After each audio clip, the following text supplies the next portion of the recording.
Hey team, welcome to day 4 of 40 days of AWS class. Today we're gonna learn how to create EC2 instance.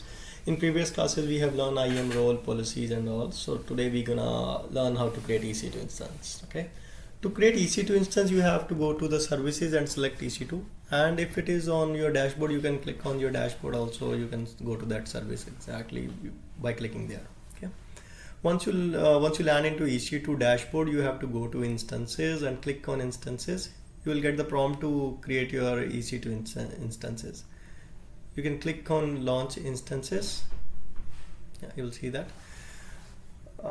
This instance I have created in my previous lab, so it is there, but you can go and select for running instances and click on launch instances. Once you click on launch instances, you will get a prompt to select the details for instance. So first we have to enter the name of your instance. You can give it a demo01, but yeah, you can give any name depending upon your organization as well. Then we have to select our flavor of that operating system. So for that I'm going to select AWS Linux, which is free, and I click on AWS Linux, and then we have to select instance type. So for demo purpose we are going to select the T2 micro, which is a free tier available, but there are multiple instance types are there, so you can select any one of the depending upon your need. So there are like C type, X type and R type instances there, but for demo we're gonna select T2 micro. And then the next step we are going to create our key pairs. So these key pairs are required to log into your instance. So first I'll go create a key pair, which is helps to me to log into your my EC2 instance postcation. So I'm going to create .ppk key, and since I'm going to log in with the putty. If you have already been created a key pair, you can select that as well, but for demo purpose I created a new one just to showcase you. Next we have to select our network settings. If you have multiple VPCs created, you can select your desired VPC, but for now demo purpose I have default VPC. I'm going to select that. And then you have to select your desired subnet. You can select multiple subnets, but I'm just selecting one subnet. Okay. And the next is we have auto assign a public IP, so that IP is required to log into your instance since I'm on a public network. And then we are going to create our security group, which is a first firewall of your EC2 instance. So I'm just giving the name of a security group. I'm just creating the new one, but if you want you can select that already existing security groups as well. Okay. So yeah, I'm just giving the description of the security group here. The security group is for demo purpose, right? Yeah, you can see that there is only one rule available here in this security group, that is to SSH, which is on 22 port. And since we are going to demo how to create a web server on this server as well, so to log into that, to go to that web service, we need to give port 80 enable here. Since we are going to unsecure port, so we need to enable port 80 only. Okay, if you are going to secure, you have to enable port 443 as well. And yeah, since you can see that source type is enabled from anywhere, so you can see 0.0.0, but in actual scenario you can also select the security groups here, so that only device on which that security group is assigned, that login will be enabled from there itself. Okay. Yeah, next we have this we have to attach storage to our instances. Okay, but before going to that, I'll just show you how to advanced network configuration here. So if you want to attach multiple interfaces to your EC2 instance, you can select from there by going to advanced network configuration of your EC2 instance. But for demo purpose, I'm skipping that part, but you can do that.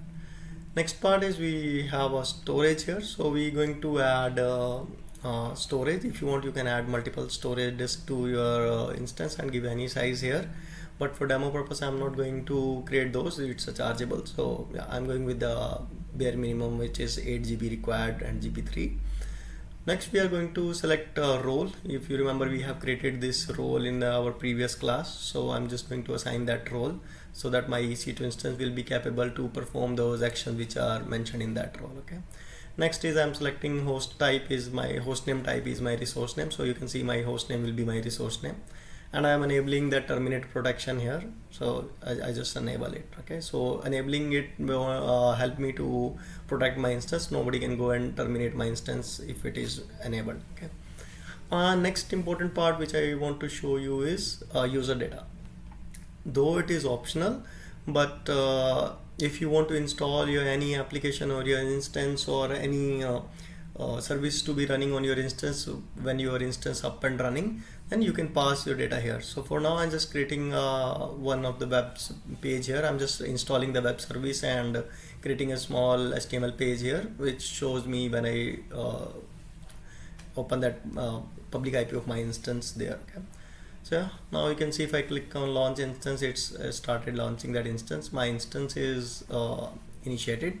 Okay, so you can see on the console page instance is in pending state for now, but yeah, it takes some time to get the instance come into running stage, and post my instance come into running stage, it takes a time to come into 2x2 check. Okay, so you can see that is still in running stage, so we have to wait for till our instance come into 2x2 check. It still is initializing stage, so yeah, we have to wait for a couple more minutes to get it into a 2x2 check stage.